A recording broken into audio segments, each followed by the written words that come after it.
आतंकियों ने आकर के जिस प्रकार का कत्ले आम किया, धर्म पूछ पूछ करके लोगों को मारा गया, पत्नी के सामने पति को गोलियां दी, बच्चों के सामने अपने पिता को मौत के घाट उतार दिया गया। पूरा हिंदुस्तान आक्रोश से भरा हुआ था। पूरा विश्व भी इस प्रकार से संहार से चौंक गया था। मेरे प्यारे देशवासियों, ऑपरेशन सिंदूर उसी आक्रोश की अभिव्यक्ति है।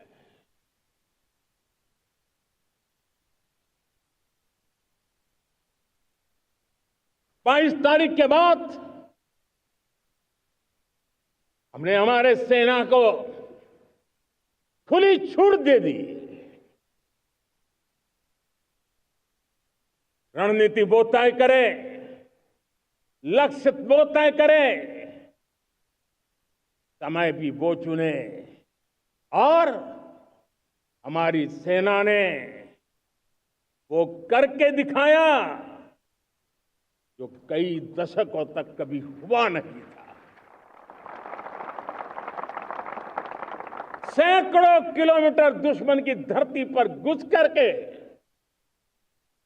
आतंकी हेडक्वार्टर्स को मिट्टी में मिला दिया,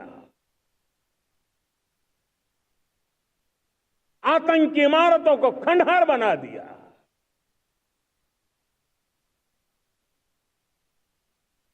पाकिस्तान की नींद अभी भी उड़ी हुई है।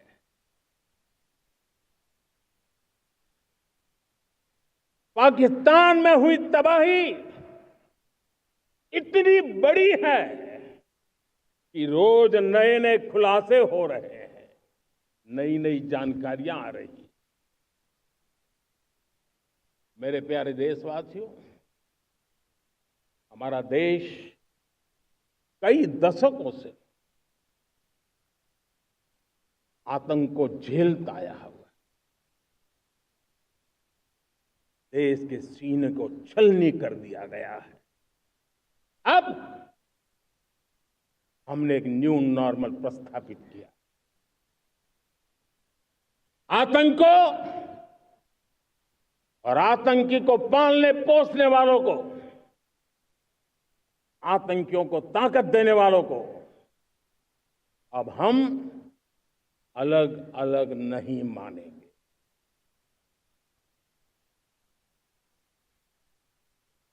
वो मानवता के समान दुश्मन है, उनके बीच कोई फर्क नहीं है। अब भारत ने तय कर लिया है कि न्यूक्लियर की धमकियों को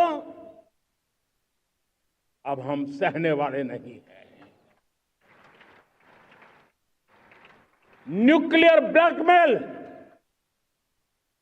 लंबे अरसे से चलाया, अब वो ब्लैकमेल नहीं सहा जाएगा।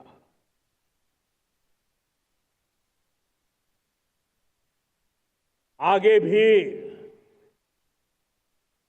अगर दुश्मनों ने ये कोशिश जारी रखी,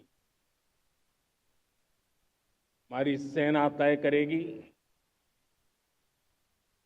सेना की शर्तों पर, सेना जो समय निर्धारित करे उस समय पर, सेना जो तौर तरीके तय करे उस तौर तरीके से, सेना जो लक्ष्य तय करे उस लक्ष्य को अब हम अमल में ला करके रहने वाले हैं। हम मुंह तोड़ जवाब देंगे। मेरे प्यारे देशवासियों, भारत ने तय कर लिया है, खून और पानी एक साथ नहीं बहेंगे।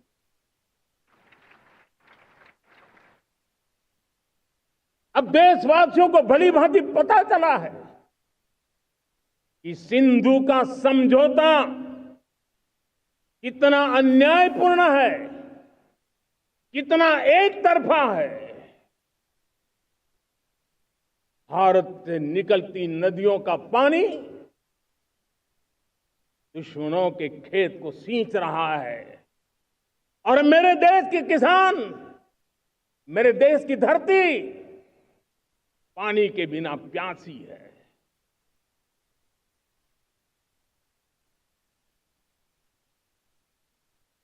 ये ऐसा समझौता था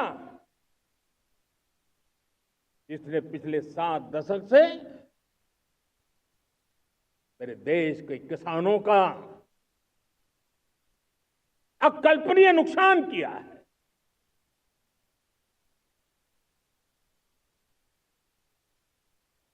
अब हिंदुस्तान के हक का जो पानी है उस पर अधिकार सिर्फ और सिर्फ हिंदुस्तान का है,